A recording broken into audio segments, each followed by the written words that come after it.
have in this situation. The truth's our choices. The present be old and Caucasian. But you have a call coming this fall. Down ballot voting.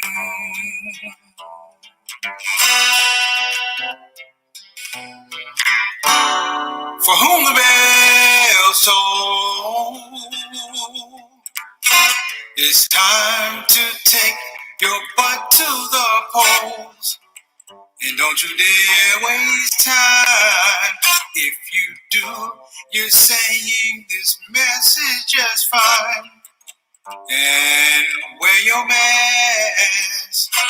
Be safe, complete the task. Down ballot voting.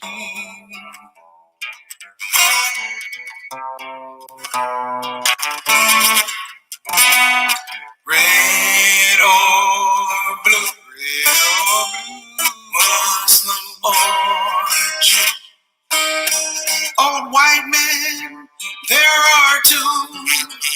So what you gonna do? Yeah.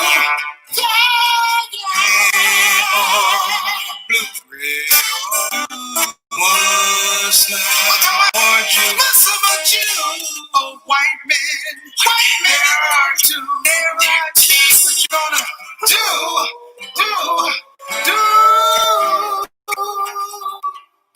Yeah, down ballot voting. Down ballot. Choose down ballot voting. Down ballot voting. I'm comedian Preacher Boss. I'm not really a singer. He's unemployed. But I know one thing. Brought to you by two black men that should be working, but we're out of work because of COVID. It happens. Thank you. And don't forget to vote. Down ballot voting. November 3rd. See you November 3rd.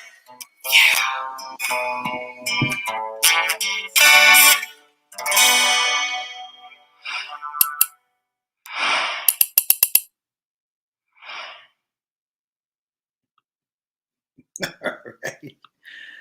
Assalamu alaikum rahmatullahi barakatuh, everybody. Happy Friday. Thank Allah, it's Friday. I hope you're having a wonderful day. That's number one. Number two, I started off the show a little bit differently. I figured with all the stuff going on with voting, I've been talking about down ballot voting. We might as well have fun with it. Whatever the outcome is going to be, at least we got a good political ad out of it. So that's number one. Number two, if it's your first time coming to the Shout Out Show, where you been? We've been out here. It's 176 episodes. You ain't know we were here. I'm just kidding. I want to welcome you to the show. We hope that we can give you a quality experience, so we give a compelling argument for you to come back and join our family. Either way, you are part of the official Shout Out Show family, the Shout Out Show soldiers, and we appreciate you coming. Now, let's move forward. We have, of course, I got to shout out all my sisters, all my brothers. We're talking the regular Shout Out Show crew, Shout Out Show family. Here we go. Sister Ree, I'm going to get to you in a minute. Sister Sultana, our consultant producer. Without her, it does not happen. Sister Rabina, we're gonna have to put you on research staff. Sister Rabina is like on research all the way from the UK. Sister Naima Griffin, thank you for coming back. We appreciate you having you back. Walaikum assalam rahmatullahi barakatuh, everybody. Y'all know today is, you know what today is. I've dubbed it Friday Funnies. I didn't want to get into politics, just like Throwback Thursday. Friday Funnies. I came up with the topic. If you didn't see it on Facebook or YouTube, our Friday Funnies is, here you go, broke humor. Broke humor. When I say broke humor, it means humor that occurs on off-pay weeks. I'm not saying pay weeks. I'm saying off-pay weeks, and you think about all the things that were funny as you were trying to get to a pay week. Now, let me tell y'all something. I'm a comedian. It's one thing I know. It's jokes, it's timing, and it's being broke. Not in that particular order. But I know jokes, timing, and being broke. And sometimes the timing is bad for the jokes, but being broke is bad anytime. But I look back on this in a particular way as well, because I can appreciate some of those broke times. Some of those times where, God in His infinite wisdom lets you know that you are broke. And that's not a bad thing. It's sort of like humility. It brings you back to earth. Now, we can all laugh. And let me give another shout out. Sister Satana. We got two Satanas in the house today. Well, no, one. Satana Ali and Satana Whitfield. I'm getting them all confused now. But thank you for coming to the show. So I'm going to tell y'all the first time I knew there was some financial difficulties in my life. When I was a child, my mother went to work, my father went to work, and they would normally leave me a little change. When you got old enough, they leave you a little change in case you needed something. Something to go to the store. How your mother leave you just in case money? Well, the whole summer I've been used to getting just in case money. And one thing happened. My mom went off to school. I don't know. She went off to work. I don't know what was going on in her mind. I don't know if she was dealing with things, anxiety. My dad didn't leave me nothing anyway. But my mom, brothers and sisters, did not leave your boy any just in case money. I ain't talking about $1, $2. I'm talking about Zippo. And when you broke, when you go look for money in places where it used to be. You see what I'm saying? You look for money in places where it used to be. The money was housed there, but now it's gone. Have you ever looked in your wallet, brothers and sisters, and remember back when there was money there? Have you ever dug in your purse knowing that the money is not there? All you're reaching around for is memories and hope. That's a good broke story. Broke humor is like this. Broke humor is when I was with people and we say, you know how you say something, you want to find out how people have money? Look at my face. You want to find out if people have money? This is how it go like this. Man, I sure would like to go to the store. And you look around for somebody to go, yeah, let's go. Because that's usually the person that had money. See what I'm saying? You see what I'm saying? It's like, yo, I sure would like to go downtown. Yeah, we just need some gas. Everybody go. Broke humor. Now, Muslims and Christians, all of y'all know when you realize you're really, really broke. or when the ends were meeting at home. This is going to hurt some feelings. I was in church, and I was there with my auntie. Not my mother. I was there with my auntie. And my auntie ain't have nothing. She ain't had nothing in the purse. She ain't had nothing in the bra. She ain't had nothing. Look, nothing in the bra. Y'all know when your mother used to put all the money in her bra. I'm not the only one. Yo, they came down and in the Christian tradition, they give you these collection plates. And, the person has a hand behind their back with the collection plate. And you're on blast because everybody wears white gloves to draw attention to the collection plate. And they brought it to my aunt. My aunt ain't have no manners. She ain't have no nuance. They brought it in front of her, and the boy was just standing there. And this is what my aunt did. He was standing there with the collection plate. This she did. She goes, he went,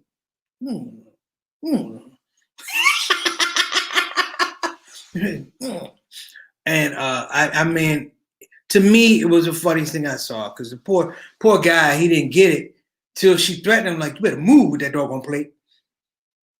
Like the Lord doesn't know you ain't got it. The Lord knows you don't have the money. That's one thing. But everybody in the church knows that you ain't got it. That's when people come up to you like, sister, would you? They came up to my aunt and they were like, do you need a scarf? Would you need some socks? Everybody thought we were broke. That's a funny story, man. But then you get older. And as you get older and older, you realize how much your mother and father cared about you and took care of you. Let me give a shout out to my main man, Z. Good to have you back, brother, all the way from Toledo. That's a good brother right there. Z, we're talking about broke humor. I know you got some stories about being broke, brother. I know you do. This is when I knew as a teen that I wasn't as independent as I thought I was. I was hanging out with a group of dudes. I probably shouldn't have been hanging out with them. And we decided we're going to get some food. But nobody says that we don't have any money. We thought the other person was treating the other person that was treating. You know how it is. Everybody hang out and they give you the sad face like this. And somebody go and get yourself something. we were waiting for somebody to go, oh, go and get yourself something. Except there was nobody there to go, oh, get yourself something. So we cobbled together this money at McDonald's. And this is when you knew things were bad. I ordered a small fry. Y'all know the McDonald's French fry. It doesn't even come in the cardboard. It come in a paper sack. And I looked at my man and said, what you gonna get? He said, man, I thought I'd just, share fries with you. I'm like, Negro, these are small fries. It ain't nothing but 11 fries in here. And you were thinking I'm gonna share giving you 5.5 fries? You out your mind. Now, of course, it was before I was Muslim. Because if I was Muslim in that situation, I'd be stuffed from, no, you ain't getting none of these fries. Because I'm selfish like that. Now, the other time you realize you were broke humor, is when you're in love. Every guy here, and all you sisters on the program, every guy here is represented or misrepresented how much money he had when he took you out. Whether it's a date with a prospective wife, whatever, we always made it big, a big deal about, I'm going to take you here, I'm going to take you there, I'm going to take you here, I'm going to take you there. And the fact of the matter is, we ain't had that take you there money. Broke humor. I had a situation, I'm not even gonna lie, it was a pretty funny situation. You know how you say, hey, this is back in the courting days, and you trying to make a good impression. And I was with this sister and her family. Yep, remember this.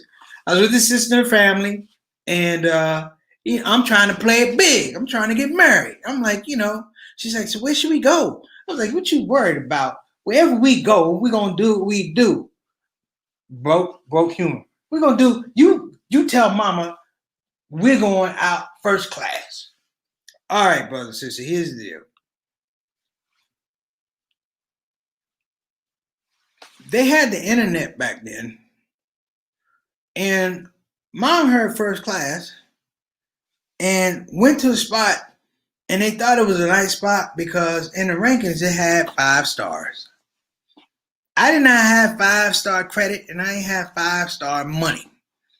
So we go to the restaurant. I'm trying to impress. We get to the restaurant, brothers and sisters. That joint is laid out. I'm sitting here panicking like this. Is that cloth napkins? That's how you know it's a spot. Look at all these cloth napkins around here. I'm like, is that a salad fork? That's what I'm saying, bro. Is that a salad fork and a regular fork? I'm like, oh, it's bad. Brothers and sisters, I'm here to tell y'all. Boy, I was, like they say, I was more nervous than Mike Tyson in the spelling bee. I looked at everything people ate. You know how it is when they say, I'll take your menu? I was like, no, you won't.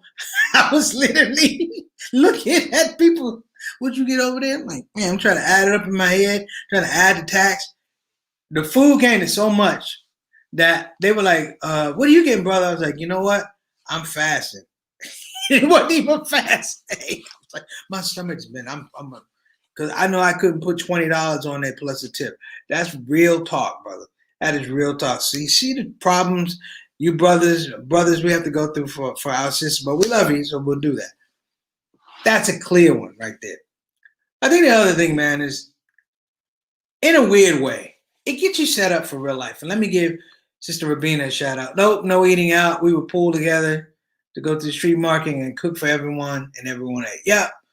Now, she is bringing up a point. I'm gonna get to another point.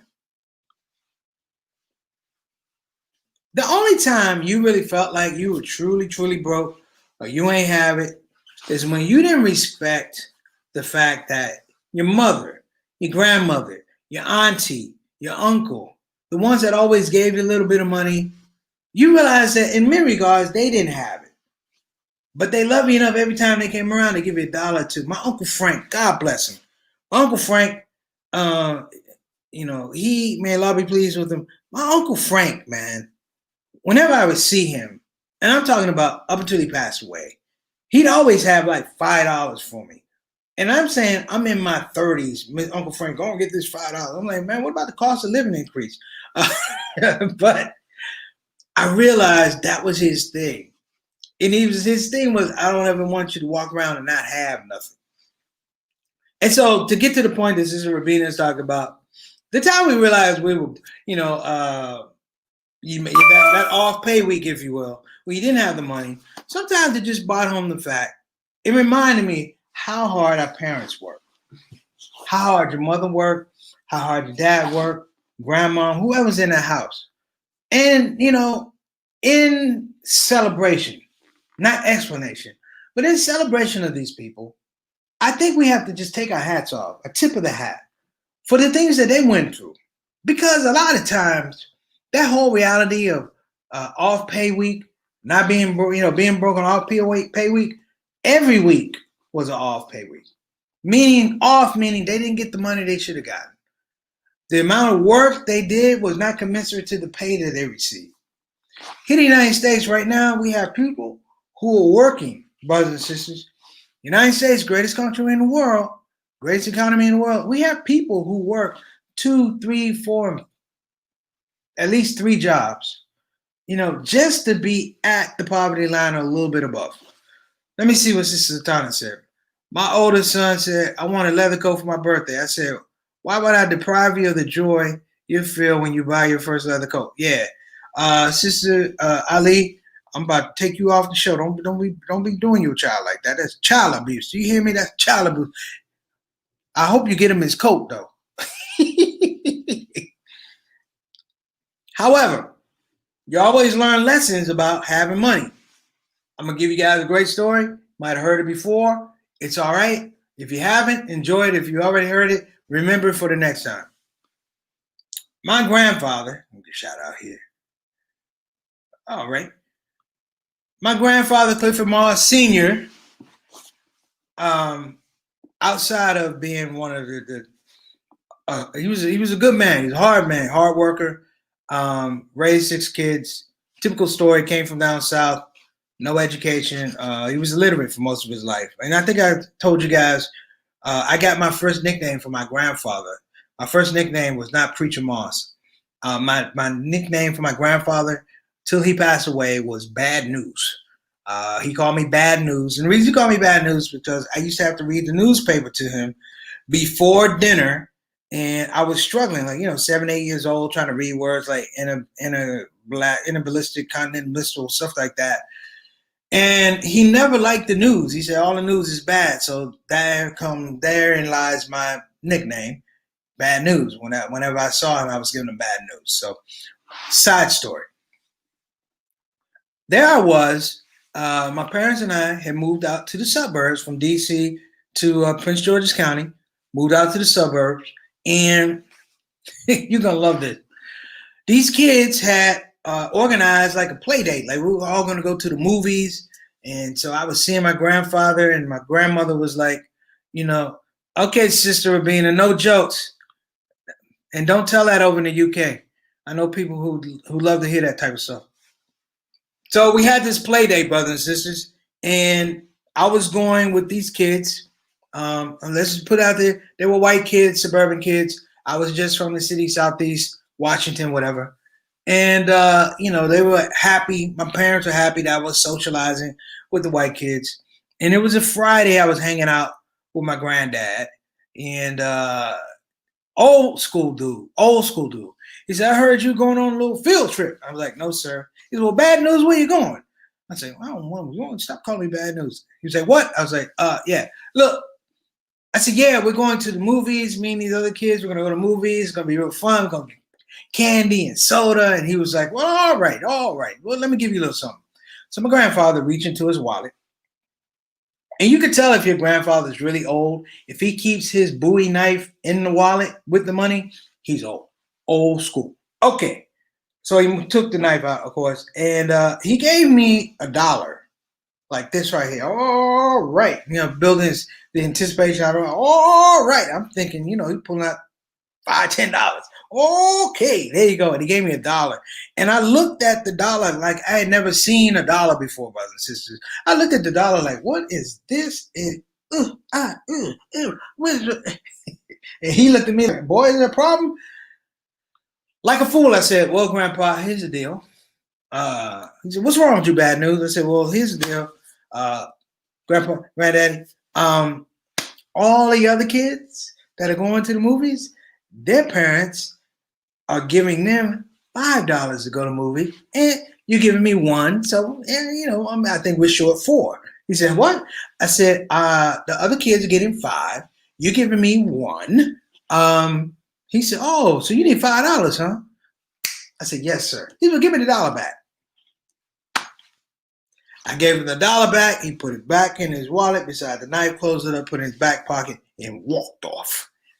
And he looked back and said, "Is there a problem, Bad News?" I said, "Yeah. I don't have the $5 or a dollar." He looked at me and said, "Well, here's the deal. You want $5? I said, "Yeah." He said, "Well, here's the deal. Never let it be said that I stood between you and your dreams. Have a good day." He walked off. And my grandmother peeked out. She was like, "Fool, you out your damn mind. You was up $1." She said, "I can't get 50 cents out this man." And that's the love. People, that's when you know. It's broke humor, and I'm calling it broke humor, but it's a lesson in it. There's an education in it. And I remember that. For all the times, I remember that. And for all the parents that are out there, I know children cost money. And I know sometimes our kids don't understand the sacrifices we made. But you got to tell them that story. Every once in a while, you got to let them buck up a little bit and let them know that you're really the one that keeps the engine going in that house. My mother's not on here today, but I'm going to tell you about my mom, brothers and sisters. My mom's a gangster. There you go. Here we go. Yep. Yeah, my dad, by the time I got 10, I had my own paper route and I had my own lawn care business. So I was rolling back then. But here's the story, and we'll get to the weekend. We got a couple ads, and everybody, the census is over. Let me add this. The census is over, but the early voting has started. I'm going to emphasize everybody go out and do early voting. Do it now. Do it right now. Do not wait. And the reason I'm saying that is because you just can't wait. You can't trust the ballots. You got to make sure that your vote is counted.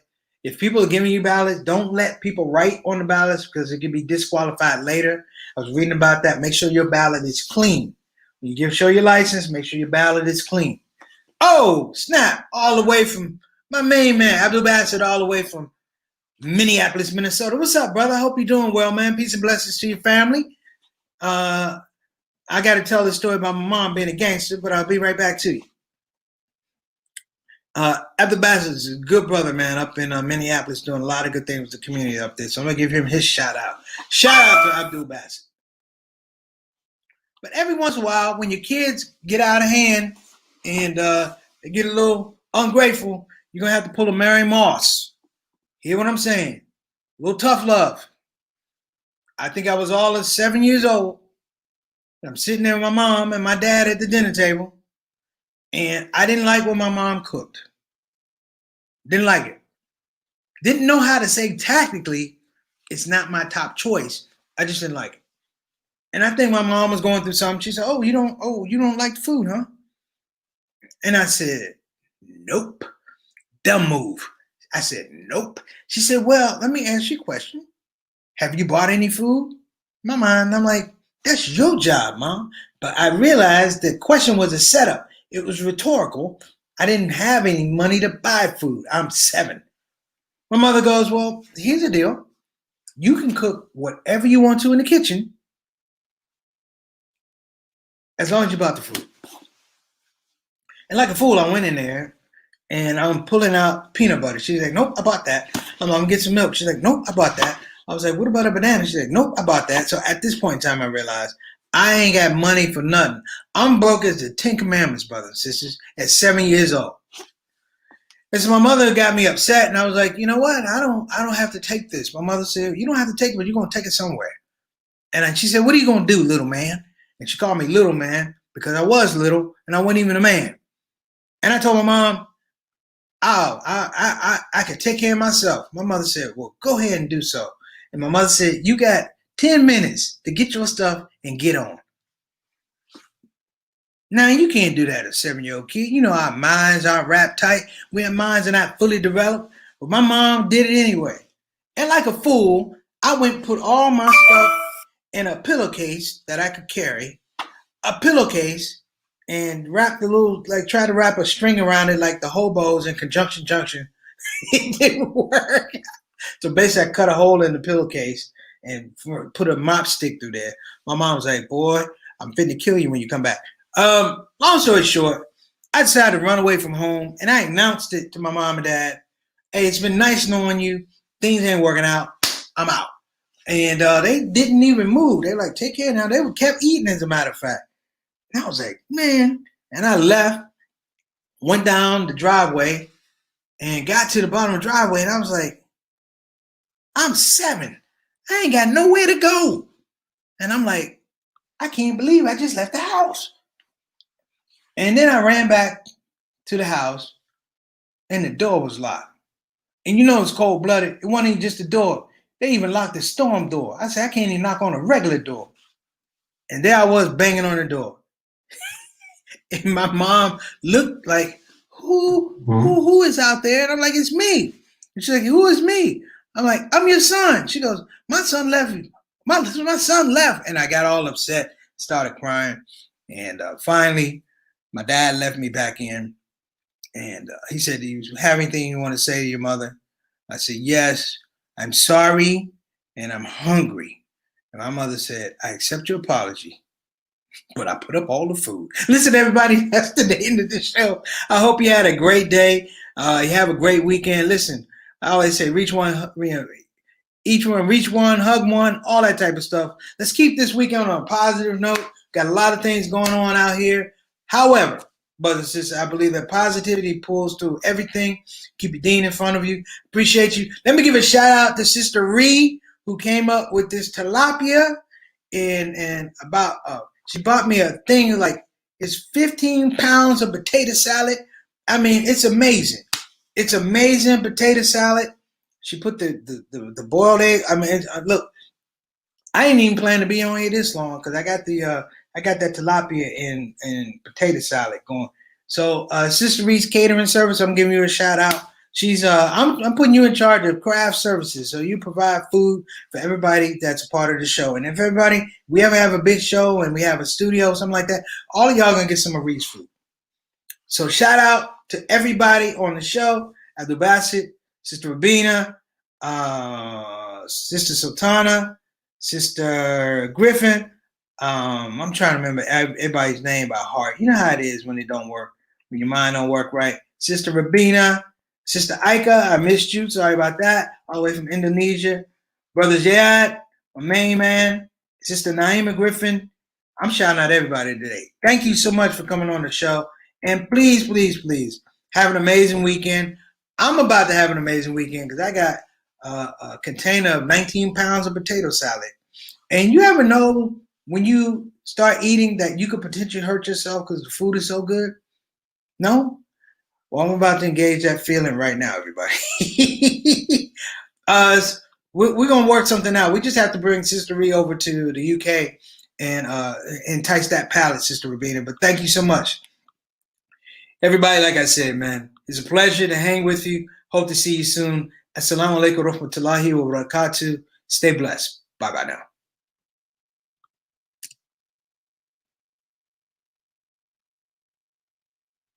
Hey everybody, this is your brother Preacher Moss. Listen, I hope that you enjoyed your shout out show experience. We'll be back with the next show, the next shout out show. Simple ask before you go, please help your brother out.